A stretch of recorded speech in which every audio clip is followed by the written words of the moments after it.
to Royal Oak Comics Party, episode 12. Today, our guest is Chris Weagel, upwardly mobile artist and, what do you call it, political puppet?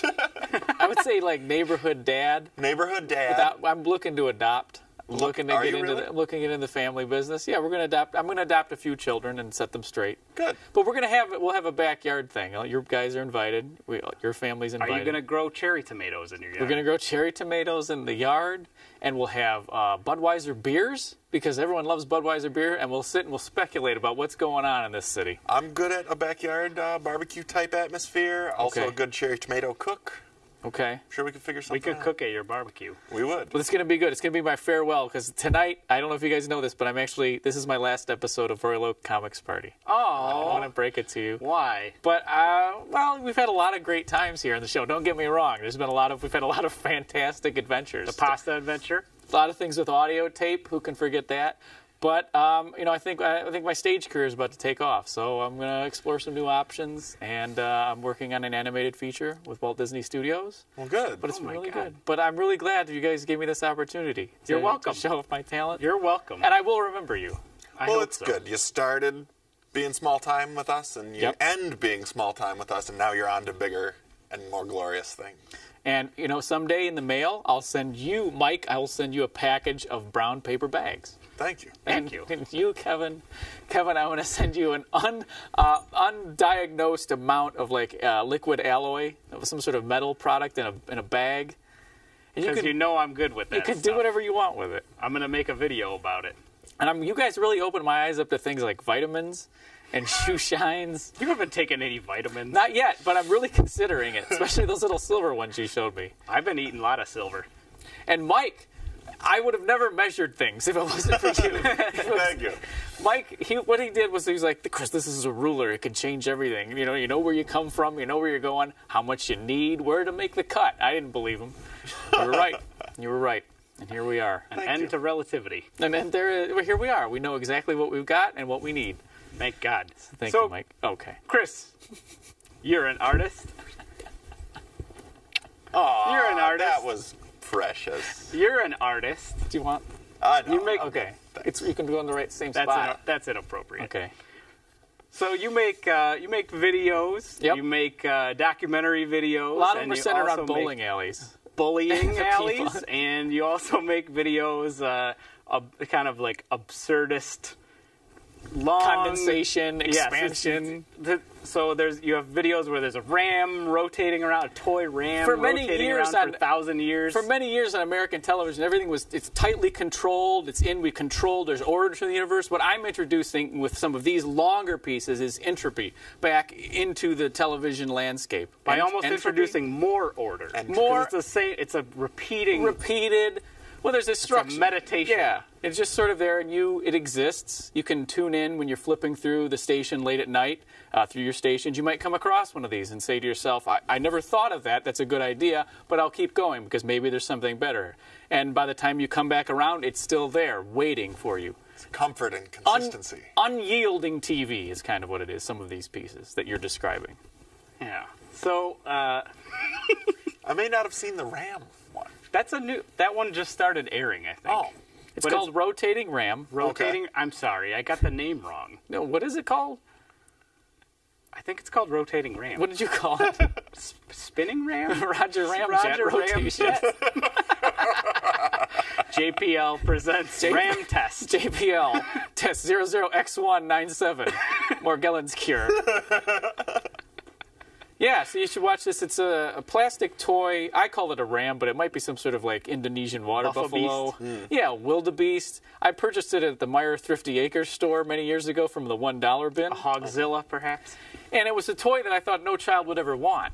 But they were just selling bins full of them. So I took one and decided it should rotate for a half an hour, set to some sort of drum solo. Okay.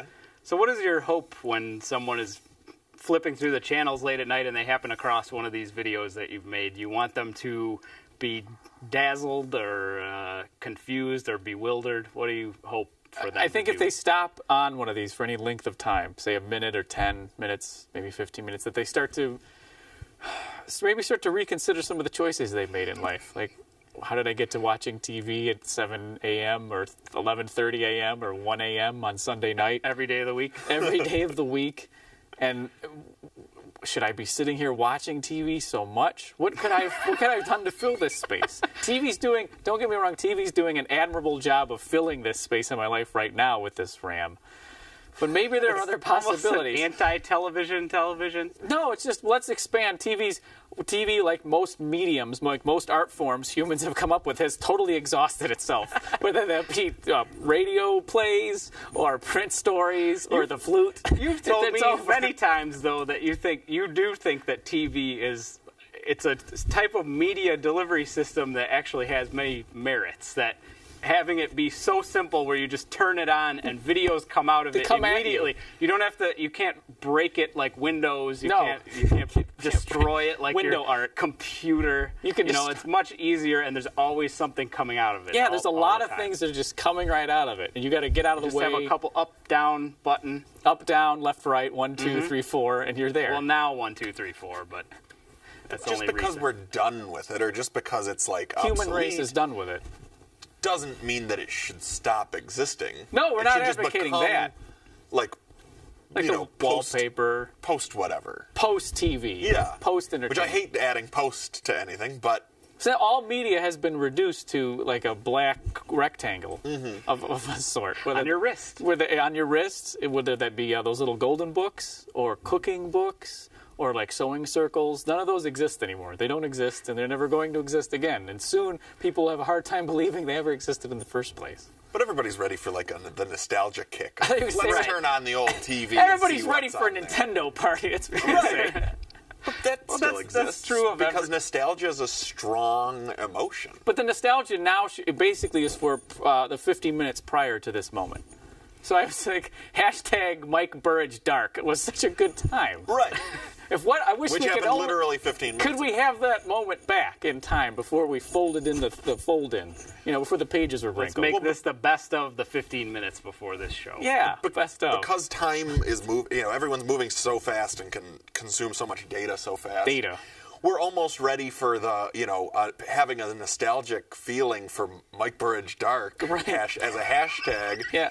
Like next time we see each other, which will be in 1 week, we'll be ready to again tell jokes. We'll be ready. That's the key statement. Right. We're ready. We have to prepare ourselves and be ready. Because in 7 days from now in the future, it'll be Lady Eckert's turn. And when the Lady Eckert mob swarms over Kotaku.com or these other fabulous websites, Intel will pull their funding. And then there'll be a lot of questions raised all across campuses of this fine United States. Well, Intel's never going to pull their funding for this show. No, not forever. I don't have to worry about that.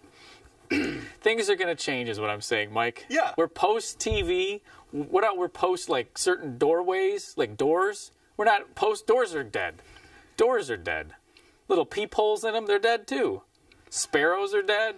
Chickadees are dead. Is this all in your yard? Yeah. You need to fix your doors, and you need to sweep your lawn of all the dead chickadees. I can't walk when I go outside, and I love to walk barefoot all the time. There's next to people I don't know. Crushed cherry tomatoes everywhere. But I think the door thing brings up a thing that I've been thinking about a lot is that we've had many different types of doors throughout time, and finally we're to the point where we could pretty much just have a single type of door that's like the door for everyone. Right. I almost feel like some of your films, the longer, more minimal ones, is the end game of TV, where we don't need reality shows or like a lot of content. No. It's just this is the station where you watch a dehumidifier run for all time, where you've refined it down to its thing. Its final form is just that film, or the final door. Hyper-specialization? Yeah, hyper-specialization.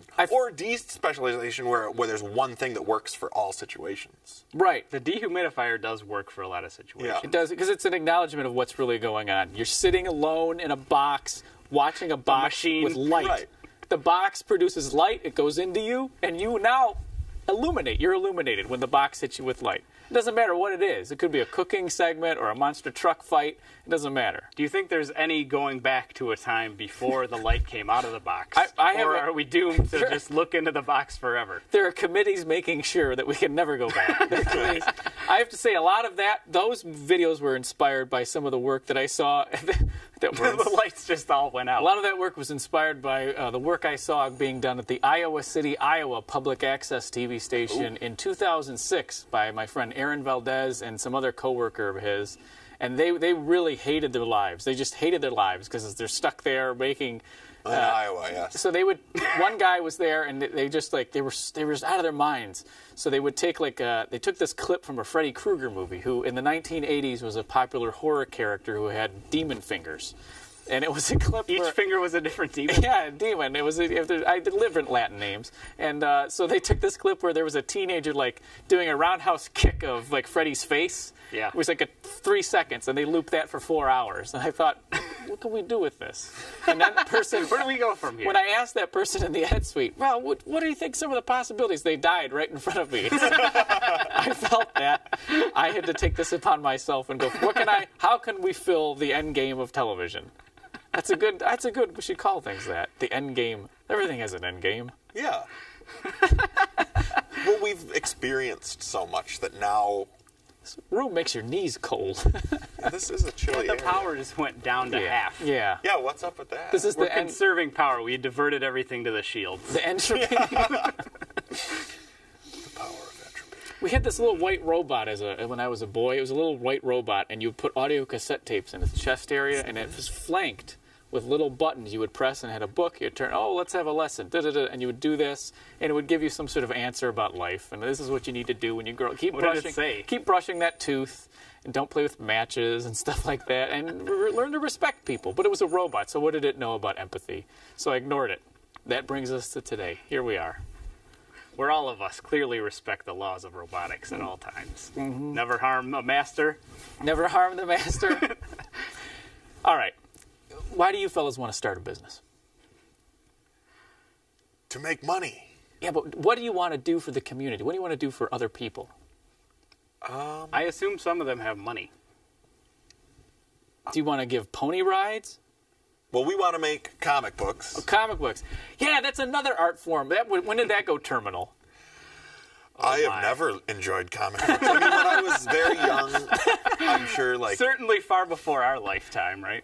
Well, I mean, when I was super young, getting the milk and cheese comic when I was definitely not supposed to have it. No. That was very informative. What are the prerequisites to have a milk and cheese comic? It was in the little porno room of the comic store. So all the stuff that had violence or nakedness or antisocial themes was kind of in this little back area. You would walk right into that room? Well, I kind of became friends with the comic book store guy. He knew I was not into Spider-Mans, so he showed me what about these ones? Not that he was showing me the porno ones, but some of the ones that were bizarre or antisocial. So just the bizarre pornos. Right. When you saw that, what was it? What kind of effect did it have on you? How did it hurt you? I don't think it hurt. I don't think it hurted me. I think it made me better because it was the first moment where I saw comics didn't have to just be Beetle Bailey superhero or a Sunday Comics. Yeah. Did you enjoy Beetle Bailey? No. Hagar the Horrible. It was the first non-Catholic comic book shop in the area. Yeah. And that artist, he's dead now. Yes. Beetle Bailey who made Milk and Cheese. Yeah, Milk and Cheese. He would moonlight doing Beetle Bailey during the week. No, Evan Dorkin does Milk and Cheese. Evan Dorkin is alive. He's the one that it's DWORKIN. No, it's just DORKIN. Oh, I thought there was a W. No, he's really he has the best comic book artist name ever. Yeah. Mm-hmm. What does he do now? Crackers? Twitter? He does Twitter. He does Twitter. I think he still has a live journal. What does he do on live journal? All Talk the about Joe Matt? still have live journals. Yeah. I don't know. I follow him on Twitter, but he does a series called Dork. And Dork number 11, I think, is the finest comic ever because it's all in the form of 3-panel or 4-panel strips. Yeah. But it's so dense, and the whole thing is utterly relentless. How many issues do you think he's going to get to before that's it? It's time to move on. I think Dork number 1 came out in like 1983. Right. So why to is get there such only a 11 big gap in the world of independent comics of issues? Because you're not paid in between anything. Right. Right. So you have to go out and just hunt. You have to go work Wait some tables. soul-crushing job. Yeah. Yeah. You get paid to stare at walls. Would you like to do that, Kevin? Would What? you like to stare at a wall for money? I thought I was. Could be. There was that sculpture that you like have to go. You have to press the button, and it drops a penny out of the chute in like real time of making minimum wage. So you just press it enough to get If you just stand $7.25 there an and hour. hold it down, You mean out in the you'll lobby? Yeah. I think it's a in my sculpture, but it office? really drops. That's the bulkhead eraser. For every member you put in, you get a penny out of it. But I don't I know. push that bulk eraser around on a cart around the office almost every week, just turned on with a long extension cord. What kind of noise? Do you guys all want to make a version of the noise it makes? You want to do the impression of the noise it makes? It's like low. I don't even know if it'll register.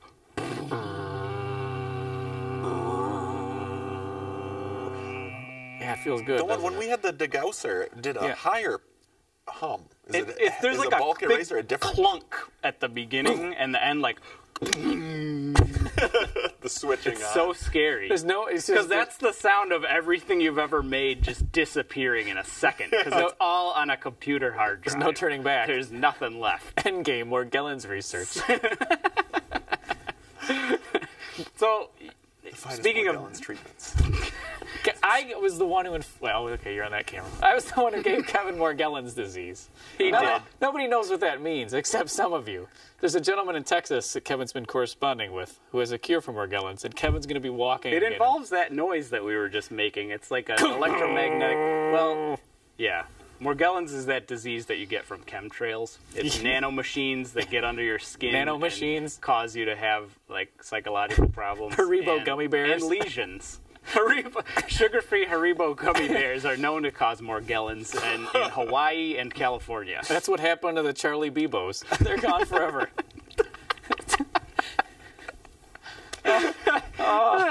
So, speaking of drawing, This looks like somebody. I look like somebody's dad who just got a pool. He's so proud. Yeah. Come on, kids. Did you get a pool? No, we took it down.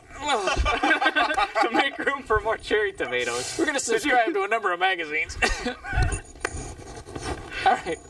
You brought some drawings. I brought some wonderful drawings. Do we have enough time for this? How We much do. time have left? Let's hurry up and look at these drawings, okay? So I need to set these up. Do you want to set real quick. Okay, 15 years ago when I was a high school senior, we had government and econ class, which was mandated by the state, the communist state. So we had to take this class, and our teacher, the way he taught us, he said, okay, get out the textbook and let's look through it. And there were lots of charts and diagrams explaining how the government works, the legislative branch, etc. And he said, okay, get a notebook and copy verbatim those diagrams into the notebook. That sounds familiar, except in mine they had it was like God was like the first circle, and then country underneath, and then the rest of Ours, there was a kangaroo up top, but it's basically the same thing. Yeah, so it's the same thing. He told us to bring colored pencils, rulers, and we were seniors. Many of us of voting age could have been drafted. So this is what we did. This is how we learned government. In the notebook, we would just copy and draw the diagrams exactly.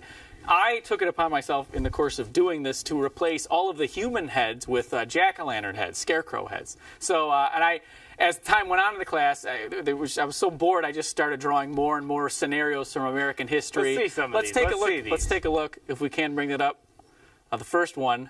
Okay, so here's a version of one of the diagrams. This is an actual diagram showing. So we have all the different jack-o'-lantern departments: police, fire, public works, public welfare, and scooping. Right. So the voters so this is just basically the same diagram, but then I replaced the pumpkin heads, and then things went on as they're wont to do.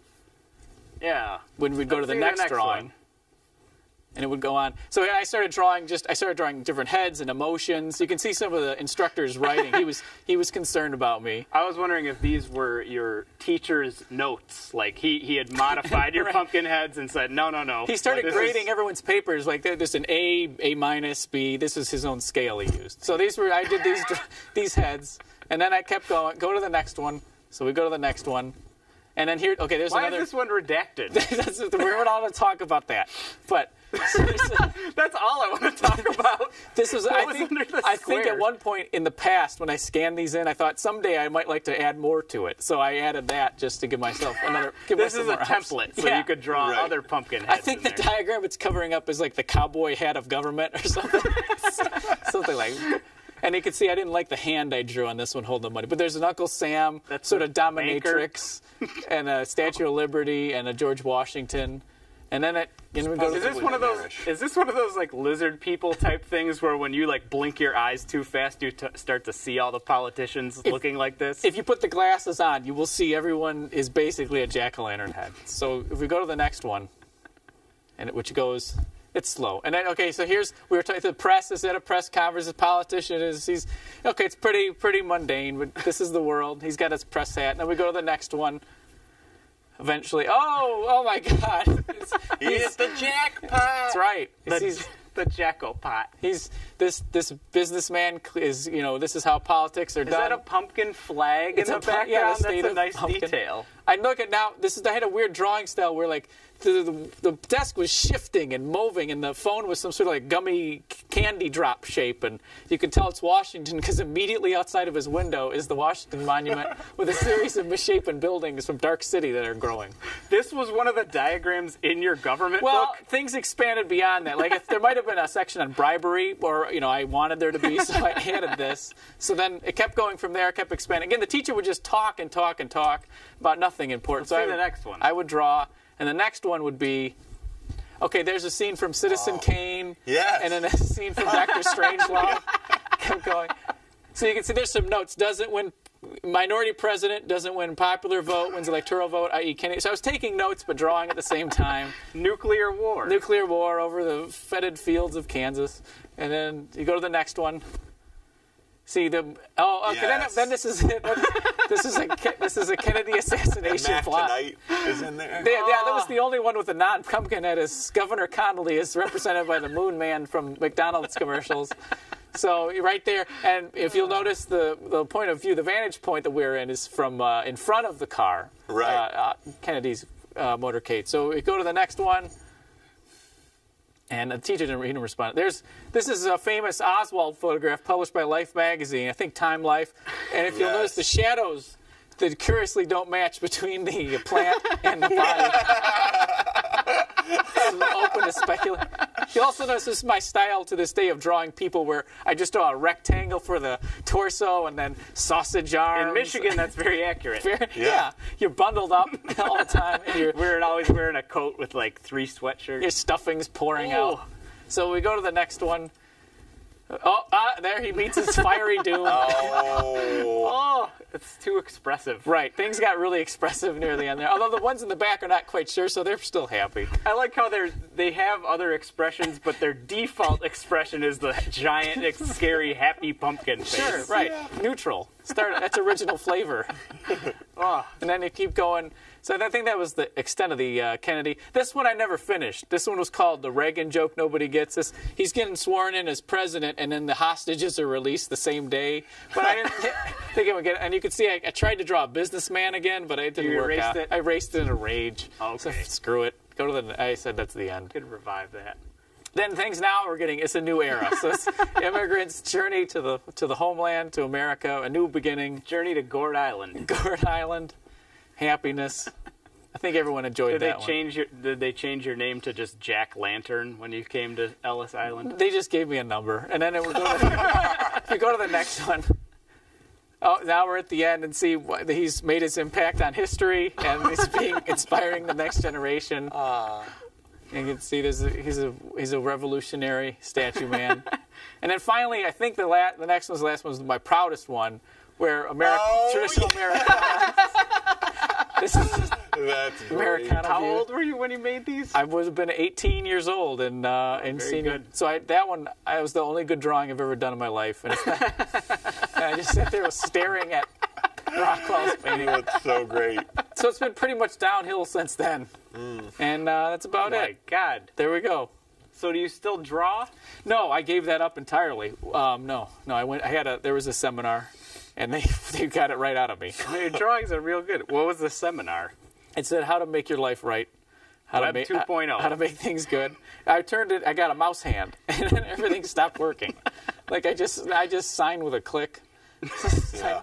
It's better than trackpad hand. Trackpad hand, mouse hand, iPod foot. We were talking the other day, or not the other day, but we've had a conversation about that one of our hands is formed into the shape, like the bones in our hand are literally deformed to form the shape of a Microsoft mouse. Yeah, mine makes Microsoft mouse shape, and it's more like a dome. And now all these Apple mice, like the new one, is flat. So my hand ends up going like this, and it hurts so badly. It makes it Like harder to cast spells. It's nicer with the big dome, so I might go back. Back to the dome. But I Yeah. noticed your hand was clutched into a claw shaped like the Apple mouse. It's- just today. Oh, just Oh, maybe it's or not healing, but It's deforming in a heating. different way. Yeah, it could be. It's flexible. That's all we can hope for today. Deforming in the most appropriate way. Appropriate deformations. Beautiful disfigurement. Well, guys, I'd like to thank you for coming on the Royal Oak Comics Party Show. It sounds like your business idea it's got a lot of potential. It sounds like it's going to be very successful. Well, We're thanks, working really Chris. We're hard going on to come to you when we need money. Yeah. Come to me, and we'll set up a loan program, and Mike will give you a seminar. Oh yeah, that's you.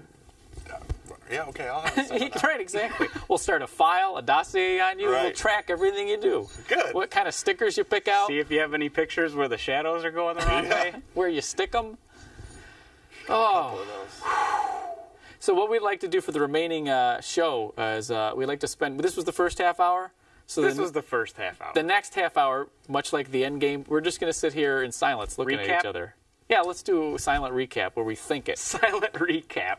Okay, let's start now. What were your favorite?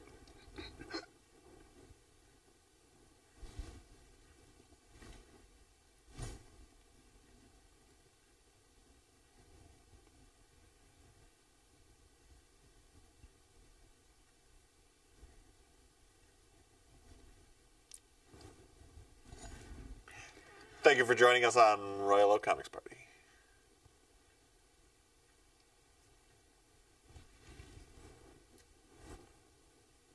I don't know which camera to look at. I don't know. Doesn't matter. Was that the climax?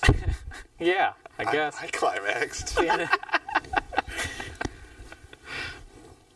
You're hired, Mike. Congratulations. Thanks. Kevin, you're hired too. Thank you, Chris. You guys are going to sit in a room and draw comics for the rest of your lives, and you're going to be Yes! paid like kings. Ugh. Hardly even going to be worth it. You can draw whatever you want, Kevin, and you, Mike, you have to draw reprints, recreations of Family Circus comics forever. Oh.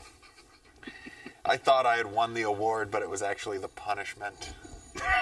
You could tell by the devil's jacket. The Devil's Jacket. The Devil's Jacket is seen weekly on CMN. He was too slick. We shouldn't have trusted him. I didn't get to tell the Mustard Monster story. What we could do? Tell it real quick, and I think we might have enough time Whatever. to put it in there. What's the Mustard It Monster doesn't story? matter. I don't know.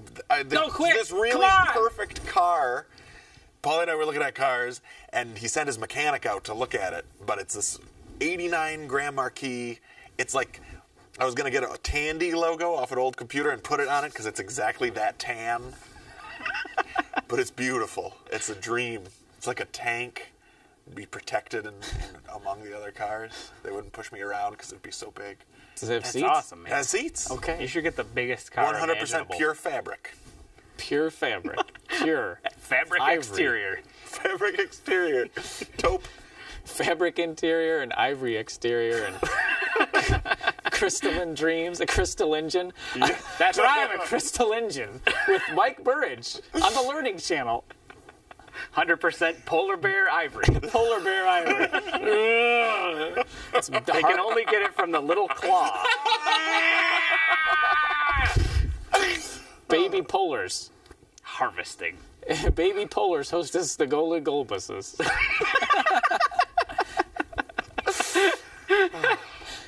Zagnut. Oh my God, Mike! Nobody believes we're not high. Come on over I to know. Dad's Basement. What a waste. Can you rename the show Dad's Basement?